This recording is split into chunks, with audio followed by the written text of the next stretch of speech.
बहुत दिनों पुरानी बात है। एक घने जंगल में टुनटुनी चिड़िया अपनी बेटी पिंकी के साथ रहती थी। एक बार टुनटुनी चिड़िया का पति बीमार पड़ गया और बीमारी की वजह से वो स्वर्गवासी हो गया। इस घटना से टुनटुनी चिड़िया रोने लगी और वो रोते रोते बोली, हे भगवान, ये तुमने क्या किया? मेरे हंसते खेलते परिवार को किसकी नजर लगी? अब मैं और पिंकी तुम्हारे बिना कैसे जिएंगे? अपनी माँ को रोता देखकर पिंकी चिड़िया भी रोने लगी। इसी तरह कई दिन गुजर गए। उनके घर का राशन पानी भी समाप्त हो गया था। तब मजबूरन टुनटुनी चिड़िया भोजन की तलाश में बाहर जाने की सोचती है। टुनटुनी चिड़िया पिंकी से कहती है, तब तक आप लोग हमारे इस वीडियो को लाइक और अगर आपने हमारे चैनल को सब्सक्राइब नहीं किया है तो जल्दी से सब्सक्राइब कर लें और कमेंट सेक्शन में जरूर बताएं कि आपको हमारी ये कहानी कैसी लगी। देखो बेटा, घर का सारा राशन खत्म हो गया है। अब मजबूरन मुझे ही दाना पानी का इंतजाम करना पड़ेगा, इसलिए मैं भोजन की तलाश में बाहर जा रही हूँ। मेरे वापस आने तक तुम घर में रहो, मैं जल्दी वापस आ जाऊंगी। ठीक है माँ, मैं कहीं नहीं जाऊंगी, घर में ही रहूंगी। ऐसा सुनते ही टुनटुनी चिड़िया भोजन की तलाश में बाहर चली जाती है। कुछ देर के बाद पिंकी चिड़िया के पास एक बुलबुल आती है और कहती है, अरे पिंकी बहन, बहुत दिन हो गए, तुम बाहर ही नहीं आई। चलो चलते हैं बाहर, थोड़ा खेलते हैं। नहीं बुलबुल बहन, मैं तुम्हारे साथ नहीं आ सकती, माँ ने मना किया है। अरे यार पिंकी, माँ से इतना भी नहीं डरना चाहिए। मुझे देखो, मैं भी छुपते छुपाते बाहर आई हूँ। मेरी माँ भी मुझे बाहर नहीं जाने देती।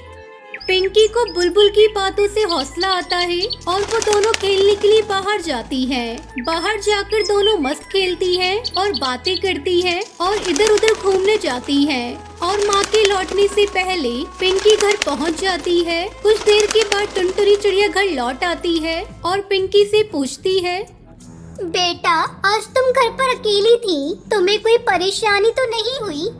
ये सुनते ही पिंकी माँ से झूठ बोलती है, नहीं माँ, मुझे तो कोई तकलीफ नहीं हुई। माँ, मुझे जोरों की भूख लगी है, लाओ ना मुझे भोजन दो। टुनटुनी चिड़िया से भोजन देती है और पिंकी वो खाने लगती है। ऐसे ही दिन कटते गए। टुनटुनी चिड़िया रोज सुबह भोजन की तलाश में बाहर जाती, फिर पिंकी इधर अपने दोस्तों के साथ खेलती रहती। एक दिन की बात है, पिंकी चिड़िया रोज रोज एक ही जैसे दाने खा खा कर बोर हो गई थी। क्या माँ, रोज रोज आप मुझे वही दाने खिलाती हो? आज मैं इसे नहीं खाऊंगी, मुझे आज अनार के दाने चाहिए। बेटा, आज तुम किसी तरह ये भोजन कर लो, मैं कल किसी तरह तुम्हारे लिए अनार के दाने ले आऊंगी। अगले दिन टुनटुनी चिड़िया तोता सेठ के पास जाती है और उससे कहती है, तोता सेठ, क्या आप मुझे इस पेड़ के एक अनार दे सकते हो? मेरी बेटी बहुत दिनों से अनार के दाने खाने की जिद कर रही है। नहीं नहीं, मैं तुम्हें अनार नहीं दे सकता। ये सब अनार हमारे बिरादरी के तोतों के लिए रखे हैं। तुम चली जाओ यहाँ से। सेठ जी, ऐसा जुल्म मत करो, मेरी बेटी नाराज हो जाएगी। मुझ पर रहम करो सेठ जी।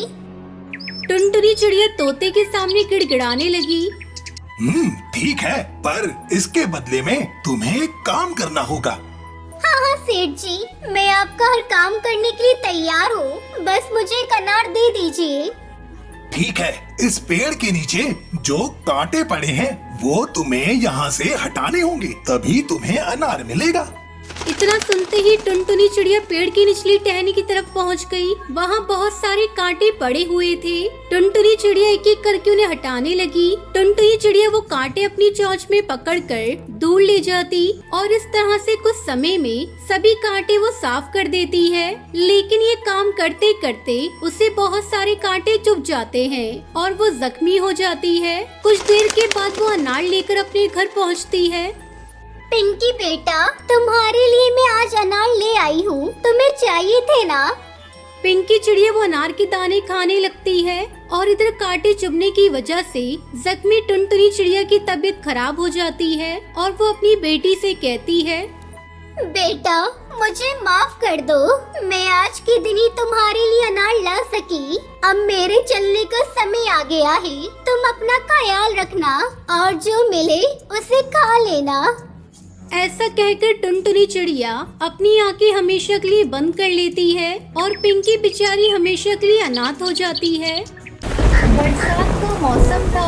एक दिन बच्चों की टोली में सबसे बदमाश कालू कौआ सारे पक्षी बच्चों से कहता है, अरे जब से छुट्टियाँ हुई हैं, रोज हम लोग वही जामुन और शहतूत के फल खाया करते हैं। तुम सब अगर तैयार हो तो आज मैं तुम लोगों को एक बड़ा सा आम का पेड़ दिखाता हूँ। वहाँ चलकर हम लोग जी भर के आम खाएंगे। अरे तुम्हें कहाँ मिल गया ये आम का पेड़? हमारे जंगल में तो ऐसा कोई पेड़ नहीं है जहाँ पर जाकर हम मुफ्त में आम खा सके।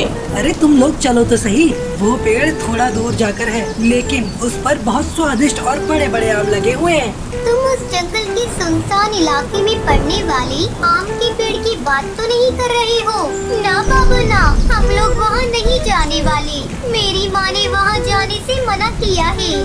अरे तुम तो हो ही डरपोक। अपने साथ साथ हमें क्यों डरा रही हो टुनटुनी चिड़िया? अरे तुम्हें नहीं चलना तो मत चलो, तुम यहाँ रहो और ये जामुन खाओ। हम तो उस पेड़ पर आम खाने जा रहे हैं।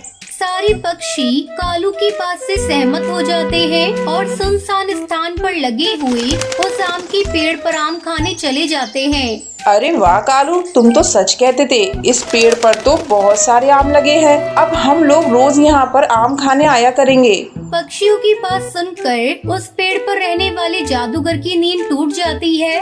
अरे वाह, पक्षियों के बच्चों की आवाज। मेरे आम के पेड़ पर फल खाने की कीमत अब इन बच्चों को अपनी जान देकर चुकानी पड़ेगी। आज तो इन बच्चों को खाकर मैं अपनी बरसों की भूख मिटा लूंगा। अब इन बच्चों में से मैं किसी को भी नहीं छोड़ूंगा।